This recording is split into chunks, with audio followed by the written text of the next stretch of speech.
लोकवृत्त मराठी, लोकशाहीचा खरा आवाज. बदनापूर तालुक्यातील हलदोला शिवारातील शेतजमिनीच्या रस्त्याच्या वादातून एका शेतकरी पुत्रानं मंगळवार दिनांक 9 रोजी बदनापूर तहसील कार्यालयात नायब तहसीलदार हेमंत तायडे यांच्या टेबलावर पैशांची उधळण केली.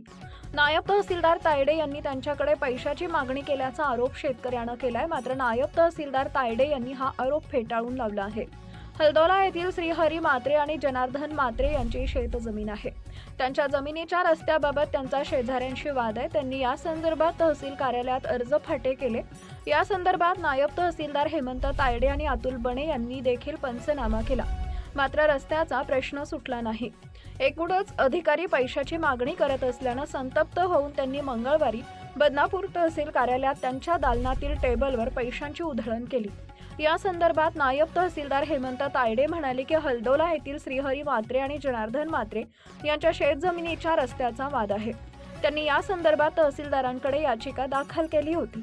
मी स्वतःच्या स्वाक्षरीनं रस्त्यात देण्याबाबत आदेश दिले. मात्र त्यांच्या विरोधी पक्षकारानं जालना येथील उपविभागीय अधिकाऱ्याकडे फेर याचिका दाखल केली होती. त्यात मी दिलेला आदेश रद्द करून फेर चौकशीचा आदेश देण्यात आला. रस्ता देण्यासाठी मी त्यांच्याकडे पैशाची मागणी केली असेल तर त्यांनी थेट लाचलुचपत विभागाकडे माझी तक्रार करावी.